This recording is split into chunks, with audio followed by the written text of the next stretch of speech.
সকাল থেকেই বাড়িতে চলছিল পুজোর প্রস্তুতি। ফল মিষ্টি আর অন্যান্য সমস্ত সামগ্রী তাড়াতাড়ি সাজিয়ে গুছিয়ে নিয়ে আমরা মণ্ডপের দিকে রওনা দিলাম। আর তখন দেখি মনের মধ্যে একটা আনন্দ কাজ করছে। আর আমরা পৌঁছে দেখি পুজোও শুরু হয়ে গেছে।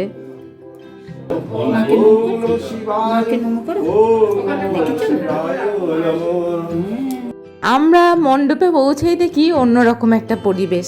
চারিদিকে শাঁখ ঘণ্টা কাসর, মানুষের ব্যস্ততা, চারিদিকে একটা পুজো পুজো গন্ধ।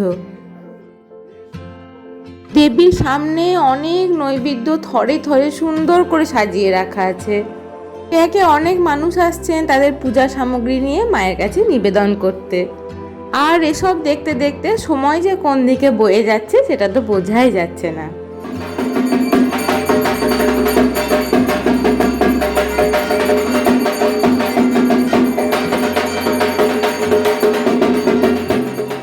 ইতিমধ্যে পুজোর আরতিও শুরু হয়ে গেছে। বাড়ির সমস্ত মহিলারা পুজোর কাজে ভীষণ ব্যস্ত। আর এই যে 108 প্রদীপ, যেটা পুজোর একটা বিশেষ অঙ্গ, সেটাও সাজানো হচ্ছে।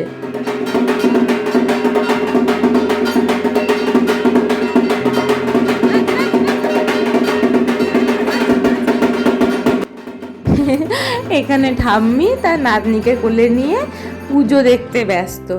আর শিশুদেরকে কোলে নিয়ে থাকলে মনে হয় মানুষ নিজের বয়সটা ভুলেই যায়। ঠাকুমা দাদুরা একটু বেশিই হয়।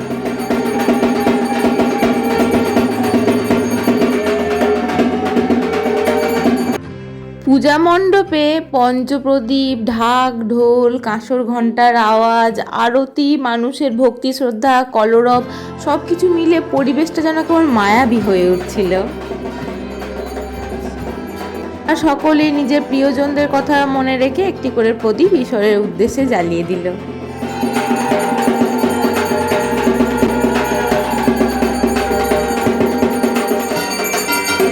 দেখতে দেখতে আমরা পুজোর একদম শেষের দিকে এসে পৌঁছেছি। এতটা সময় কি করে কেটে গেল বুঝতেই পারলাম না। এদিকে আমরা মা মেয়ে একটু ক্যামেরা বন্দি হলাম। আর এই পুজো উৎসব এগুলোতেই আমাদের আরও প্রতিবেশী আত্মীয় স্বজন সকলের সাথে দেখা হয়। কতদিনে না বলা কথাগুলো বলে ফেলি আমরা। মনের মধ্যে বাঁধনগুলো আরেকটু শক্ত হয়।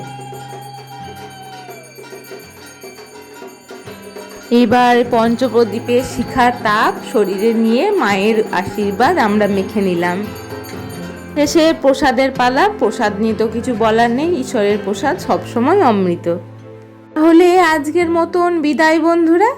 সামনের আরেকটি ভিডিওতে আপনাদের সাথে আবার দেখা হচ্ছে। নমস্কার।